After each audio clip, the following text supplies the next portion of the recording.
Live from the Business RadioX studio inside Renasant Bank, the bank that specializes in understanding you. It's time for North Fulton Business Radio.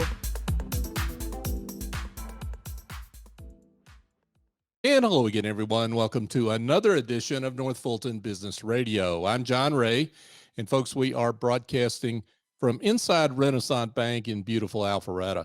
And if you're tired of the big mega bank experience, and if you're at one of those banks, you know what I mean, you just are up to your neck in computer-generated voices and phone trees that keep from getting a live person. The way to get a live person is to pick up the phone and call one of the offices at Renasant Bank. Go to renasantbank.com and find one of those local offices near you and give them a call. And guess what? Live people answer the phone, and you can actually leave a voicemail for a live person. Imagine that. So if that's the kind of service you want from your bank, you'll find it there. And that's my experience with Renasant Bank, understanding you, member FDIC.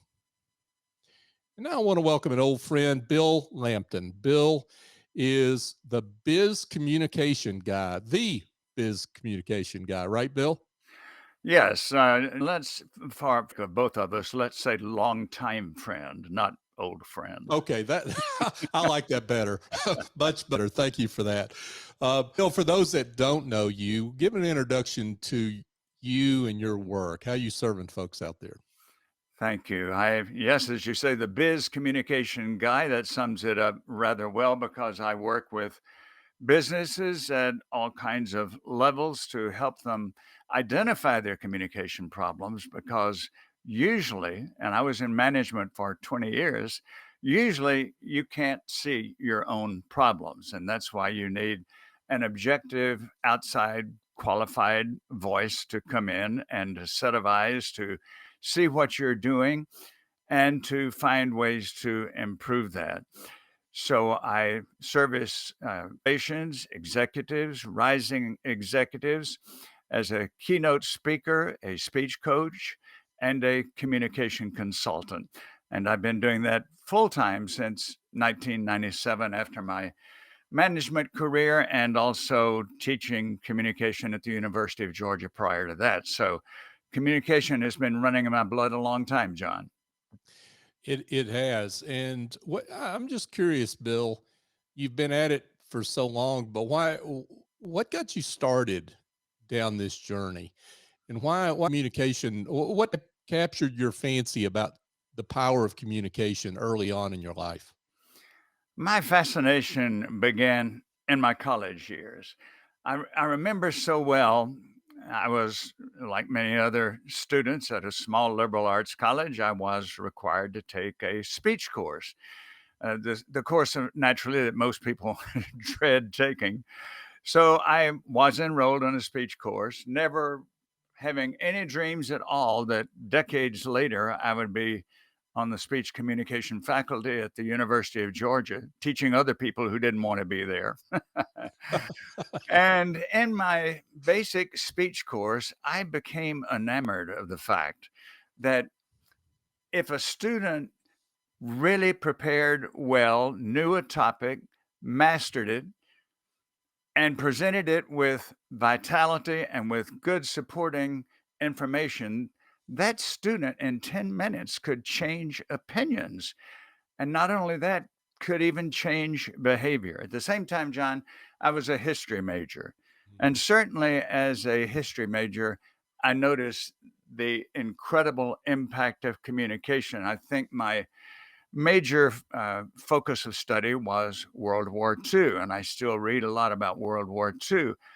Anyone who looks at World War II history knows how the rhetoric of the times shaped history. And you could look at the negative side with Adolf Hitler, and you could look at the positive side with Churchill and Roosevelt. And also in history, I even learned about nonverbal communication. Mahatma Gandhi he was the first with his nonviolent protests, which we see every day today. So that ignited my interest in communication. I also had the privilege of being active in theater as an actor in several plays.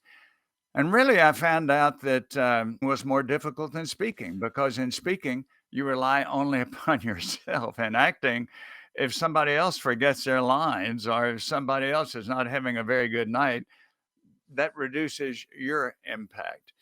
And then later on, of course, I had the same observation that government leaders, religious leaders, business leaders, the most effective ones were those who could communicate well. And I'll wind this segment up by saying that I came across years ago Daniel Webster saying, if I were to lose all of my possessions except one, I would save the power of communication, for by it I would soon regain all of the rest. And that's, well, my mantra, John.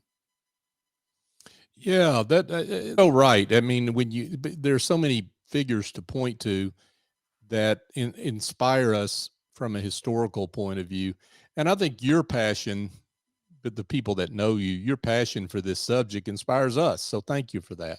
Let's talk about fear. You talk about the people that don't want to be in speech or communications class. A lot of them don't want to be in there because they're afraid, right? Right. I mean, if they're honest about it, and fear is not something they get over sometimes. Maybe your students got over it, but I think a lot of people don't get over it, even if they have that subject in school, right? So talk about stage fright, actually due to a stage or just getting in front of a camera, and how you counsel your clients on dealing with stage fright. It is definitely a universal fear. And I'm confronting that a long time ago. To be candid, I'm one of those students that sat in the back of the classroom because I didn't want to be called on. Later on, when I started teaching, and certainly when I started professional speaking, I realized what a mistake that was, because even with a group of 300, you can still see the people at the back of the room. But this has been a topic that I've dealt with many clients, because I know that we've got to get past that. In fact, I wrote a short book that's on Amazon, 25 Ways to Control Your Stage Fright and to Become a Highly Effective Speaker. And the first thing that I say is, why did I say control your stage fright? Why didn't I say get rid of it? My point here, John, is that stage fright, believe it or not, has its benefits. Well, what benefits? The benefits are that you are energized, you are, as we might put it, you're hyped up, you're revved, and that's a kind of energy that you can transmit to the audience in a positive way. I like to think of it this way too.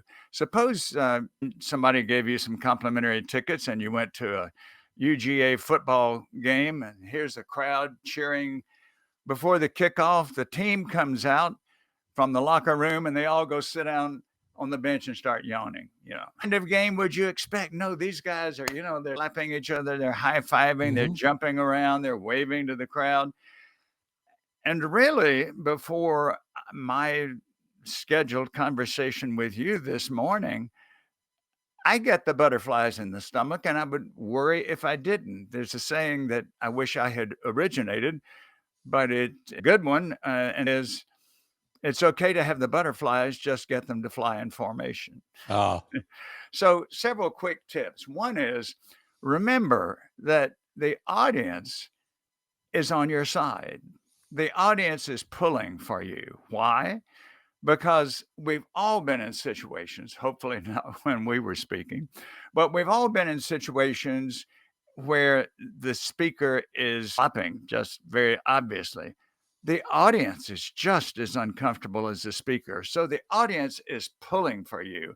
And secondly, the audience doesn't expect and the audience doesn't want perfection. They don't want somebody who's reciting something that they've written down. They want a real person talking with them. And then a third thing that I would emphasize is that we've all, as presenters, and I'm not just talking about professional speakers. I'm talking about whether we're speaking to a civic club or we're talking to our department or whatever. We've got an ace in our hand that nobody knows about. Well, what's that? The ace is that we, and only we, know what we intend to say and what we want to say. And so, how many times, John, have you, I've been to many of your presentations, they're always wonderful. How many times have you driven home and on the way home you think, oh my gosh, I forgot to say this? Every single time, right? But who knows that? Nobody Yeah. knows that but Yep. you. And Right. then the final point on that topic, I can't give all 25, but another one that I emphasize is your audience is not looking for perfect. And when I'm coaching a client, and I give them a handout of tips, I purposely misspell, I really botch it, the word perfect. I say, don't try to be perfect, and I do PURFFT. Well, the meaning. So Mhm. that illustrates to them you don't have to be perfect for people to get the meaning. People don't want a mannequin that speaks. So those are some of my major tips. Embrace stage fright, control it, but be glad that you're not apathetic. If you're apathetic, that's going to get to the audience instantly, and it'll be very difficult to get them back. So pick topics that you're excited about very naturally. Yeah, good words here from Bill Lampton. Bill is president of Championship Communication. He's also the Biz Communication Guy. Bill, one of the things that you talk about clients in your approach is, I guess, what those things are pretty untraditional, right? You've got an untraditional approach. So talk about what approach is and why that approach you think is important for success with your clients. I welcome that question. I'll identify first the traditional approach, which probably many of us in our college speech classes, this the way we were supposed to do it. We were supposed to write a speech out word for word, and then the goal was, and we would be graded down if we didn't do this. The goal was to truly recite that to the audience verbatim. And if we didn't, it failure on our part because we didn't stick to the script. Mm-hmm. Those kinds of speeches are totally passé now. And anyone who is either following that method or teaching it is going to lose audiences. So my method is I tell people about the different types of preparation and delivery. Certainly, there's the impromptu where, John, you're at a meeting and somebody says, John, get up and tell us about your radio show, and you can do that.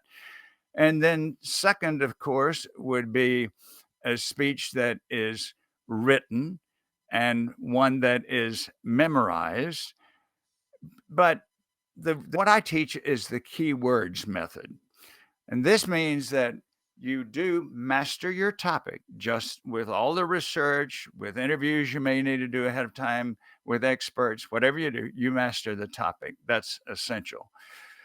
And then the next thing to do is to focus on the ideas, not the exact words.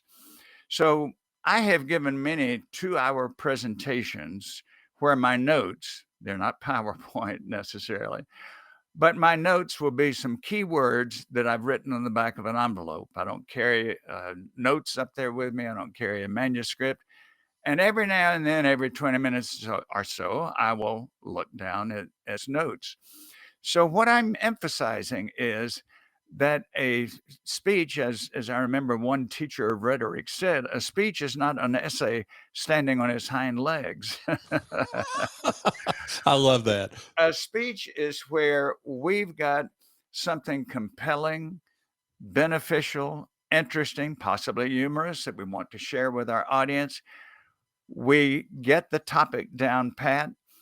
And then with very little props, as you might say, in the acting profession, we share that with the audience. And then one other thing I would add here too that's vital is get contact with that audience ahead of time. When I'm a keynote speaker, one of the things I do is I have the chairman of the organization give me the names and emails and phone numbers of 4 people I can have a conversation with ahead of time. So having a conversation with 4 leaders ahead of time accomplishes several things. One, I get better insights on the topic. Secondly, I've already got 4 supporters in my audience. And then third, when we get to the presentation, I've had those people agree with me. Okay, if I call on you to participate, yes. And when they do, what happens? That breaks the ice. And then other people will want to participate. So, yes, my method is one which would not be textbook, but I've found it has worked extremely well for me and also for my clients. So you have a successful podcast yourself, and I want to give you a chance a little later to give people directions to that. You're a guest on this podcast, and I'm two of them myself. I want you to give for podcast guests, okay, give them advice, because you talked about how you came into this as many interviews as you've done, both as a guest and a host. Your nerves before this one. So talk a podcast guest about how to up and do a successful interview with a podcast host. As the guest you're talking As the guest, please. Yeah, Yes. sure. Well, I'll, of course, be well informed about your topic. And I would get back to what I would say about speeches. Don't have anything written out. You can have some notes. It's also good, and I've done this even when I was hosting radio shows. It's very good to have some questions prepared ahead of time.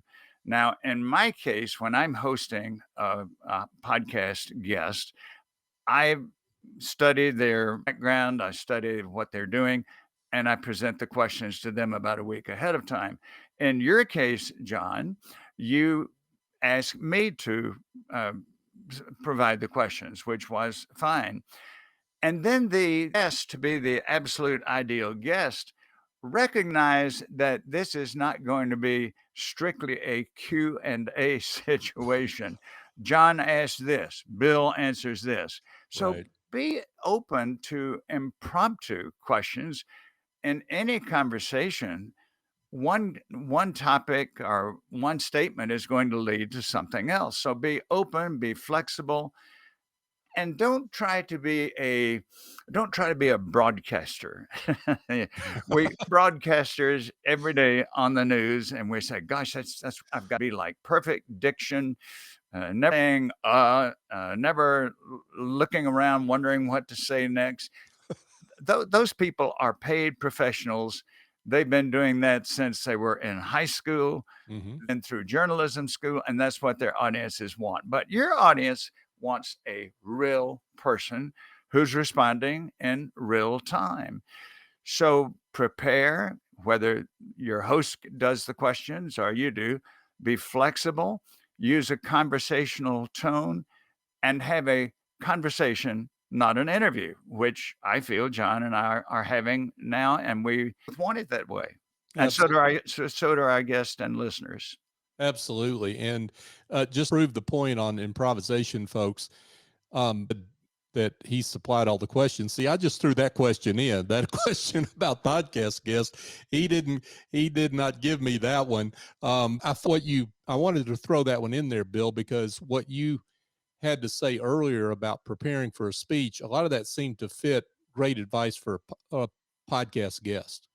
I welcome the question. And Yeah. one other thing I believe we should also add on being a podcast guest, concentrate on one person, and that's your host.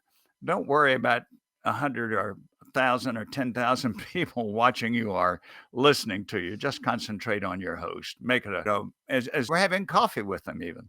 Absolutely. Absolutely. Bill Lampton is with us, folks. Were you professor of speech, or what was your title at the University of Georgia? Speech communication at the University of Georgia, right? Speech communications at the University of Georgia. graduate of Millsaps. Do I remember that right? That's right. I Okay. graduated from Millsaps College, Jackson, Mississippi, and that's where I had that speech course that in me for my career. Yeah, great school. And he's the president of Championship Communication, and he is the Biz Communication Guy. So one of the things that I think a lot of people think is they've got to have a joke. They've got to be funny to start out a speech, to get their audience warmed up. Tell us what you think about that advice. I think it can be disastrous for several reasons. Number one, and John, in the age of the internet, how is anybody going to tell a joke that we haven't heard?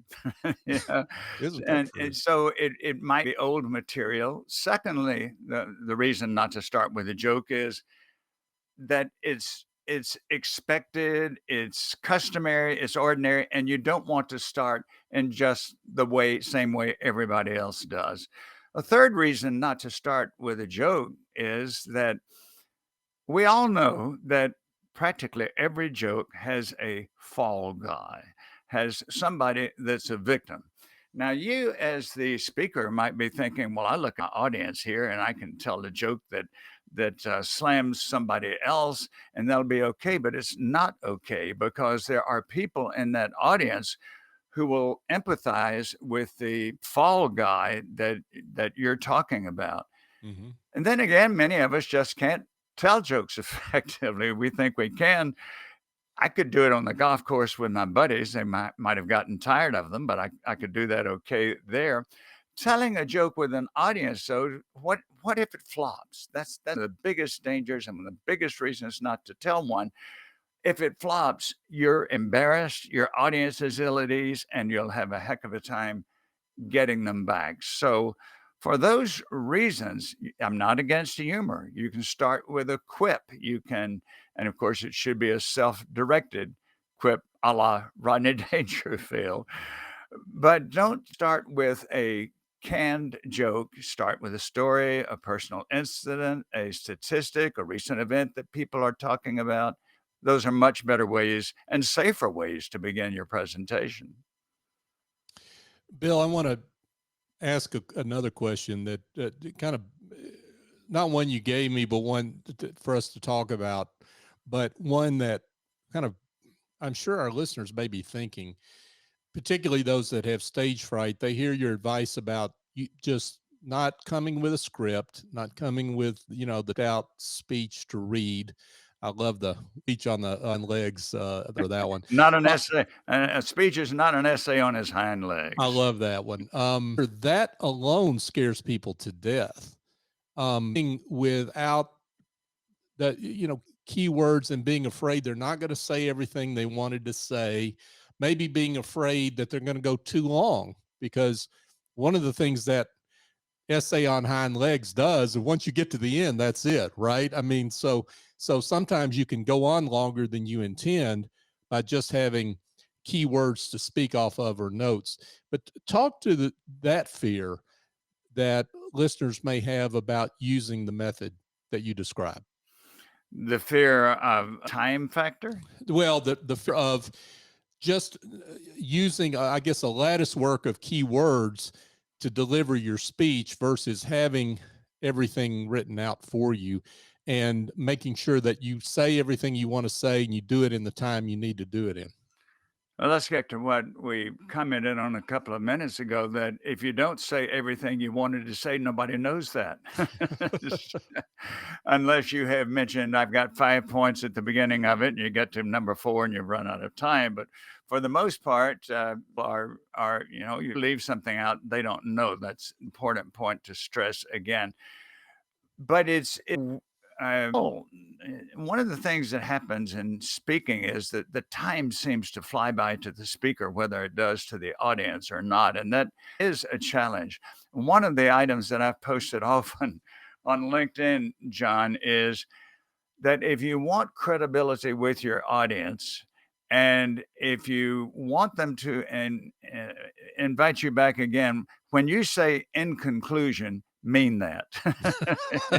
That's right. That increases your credibility, and they'll love you for it too. But we have to be conscious of time, whether it's written out or whether we're going sort of hello with the preparation we've done. Yeah, that is good advice. So you've done a lot of instructional videos, over 450, as I understand. That's a lot of instructional videos. About video charisma, because this is another piece of it that even though we're years past the pandemic and people are still learned about how they look, how they come across on video, on Zoom, and formats. Initially, John, my first comment would be if you are not in the business of producing videos, either on your own or with some kind of professional help, you are missing great opportunities to be current. When I started my communication consulting and speaking career in 1997, print was very important. We had to have a website that had good print on it. Mhm. And then next, my tech guy, Mike Stewart, said to me one day, "You don't have any audio on there." So we started putting audio on there. Audio still is important, print is still important. But if we're not in the business of having conversations with people through video, we're not current at Mm. all. And one of the points that I definitely want to make is that video has, as you know, John, has become so much more user friendly. It's become much more cost effective. When I first started recording videos, I had a 13-point checklist that I had to go through when I was then going to load it onto the computer, and it would take half a day, possibly more, to do a 5 to 7 minute video. But what I would say to people about succeeding in video, think of your camera as your friend. And when you're recording, again, going back to what we said about podcasting or speaking, don't worry about perfection. Mhm. If as I just did now, if you stumble, if you have to take a second to think of something, if you misstate a word, that's just a person talking. I go back to the bit of picture somebody listening, somebody watching on video. And as you're looking into the camera, have someone in mind and think of them just as I advised about your speaking audience. They're your friends, they're your supporters. They want to learn from you, they want to get to know you in a personal way that video can bring. So to learn video, it is good to get someone who can coach you. I certainly did that. I continue to rely on people for that. And then I certainly say critique your own videos. I wasn't aware of this until recently, John, but you can take a video that you have done. You can, if you've got the right technology on your television, you can upload it to your television. You can watch it with your dog sitting by your side, as I do at night. You can watch a replay of you did that day or a couple of days ago. Be your own be your own critic. You'll find out, well, gesture I repeated too often. I need to pay some attention to that. Smiling enough. I didn't have enough eye contact. But here were the good things I did. So Mhm. get a coach and to be your own critic. I watch every replay of as you say, I've done more than 450 videos. Now, it's some of those that I did in 2007 that are on YouTube. I don't want anybody to look at. I hear you on that. I don't want anybody to hear my first interviews. They were terrible. There's hope in that, right? I mean, let's believe that. If you continue to practice your craft, get better just by nature of the attempt, right? If you're objective, if you're objective and can look at yourself objectively, yes, again, it's essential and beneficial to have someone else do that as well. But you don't need a coach watching over you every day. You can become your own coach. Mm-hmm. So that's why I will watch an interview, and I know that there's some habits that probably I could still eradicate, but there are quite a lot of them I got rid of. That's why nobody, please look at 2007 videos. Lampton, folks, Bill, this has been great, and I've got so many more questions to ask you, but for purposes of time and your schedule, I want to make sure we're respectful of that. I want to ask you one more question, and then we'll the most important question, which is how folks can find you. But one of the really important points that you make in everything I hear you say is that listening is part of successful communication. So talk about what you mean by that. Whatever venue format we're talking about, whether that's a speech in front of an audience or just one-on-one.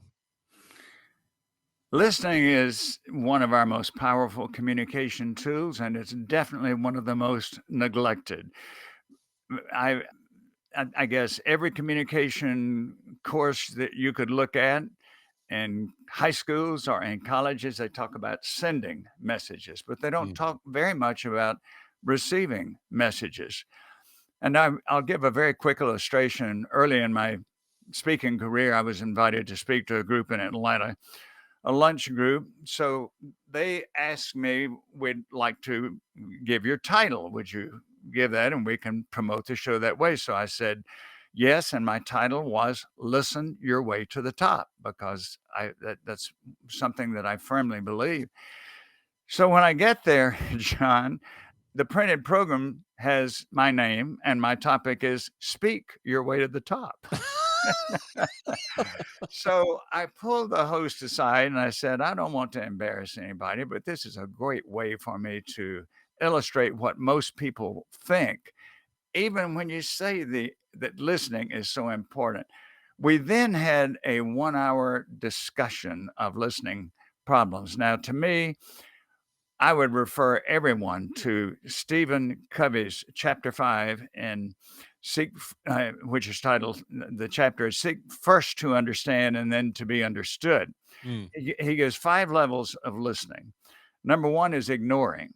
Now, John, you and I would never do that, of course. Right. The second lesson is pretending. We're talking to somebody, but all the time in our mind, we're thinking, you know what I'm supposed to pick up from the grocery on the way home today? Is it bread and milk or what is it? And then the third level is selective listening.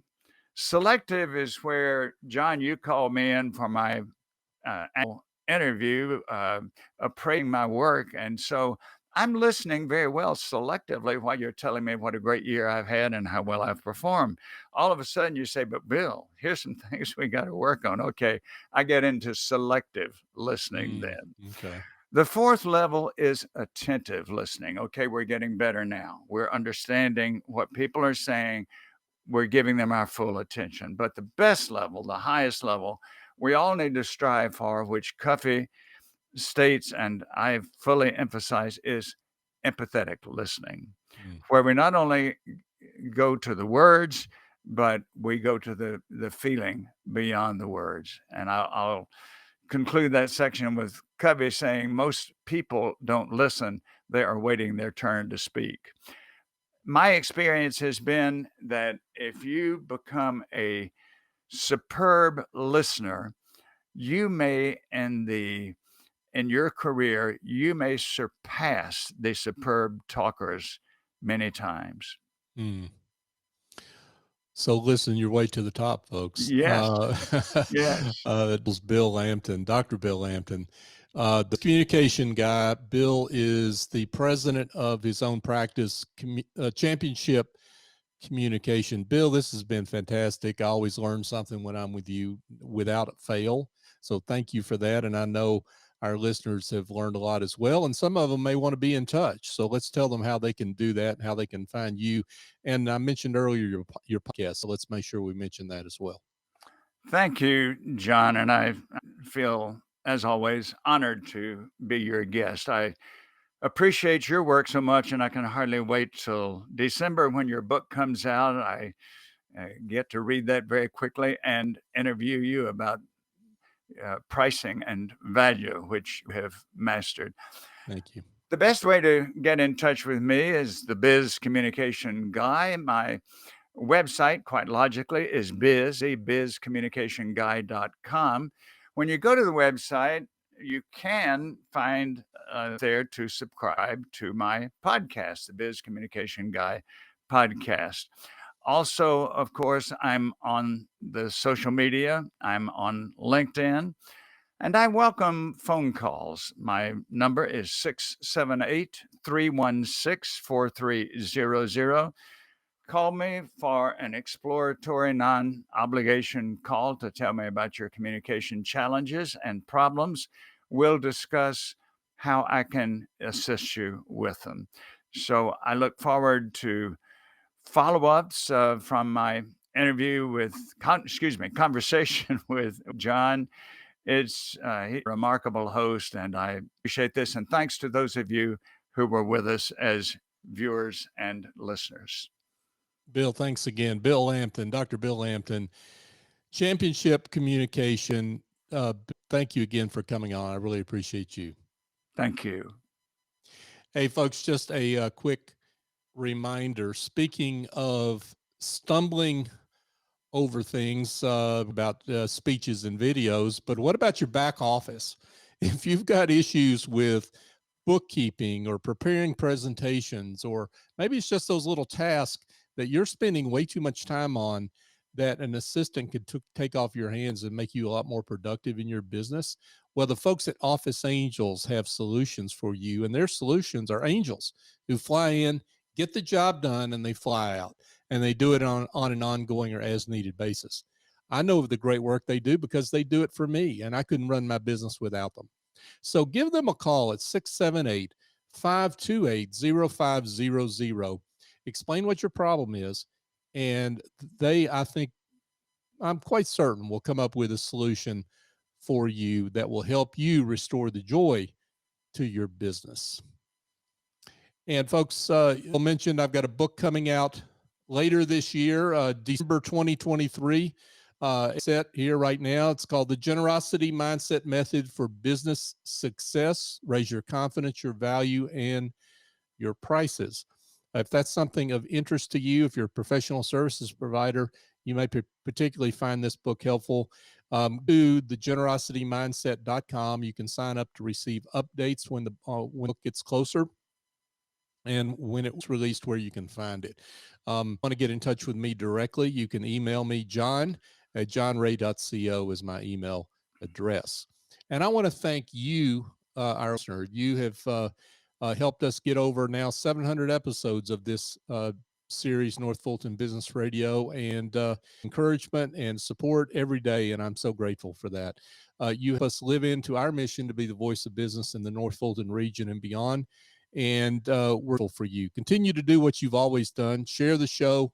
Like us on all the social media platforms. Share a post or two if you're so inclined, particularly if you hear something in one of our interviews that you find helpful. And I can't imagine you haven't found some helpful questions in this one from Bill. So continue to do that and help us help our guests and shine the light on them. So for my guest, Dr. Bill Lampton, I'm John Ray. Join us next time here on North Fulton Business Radio.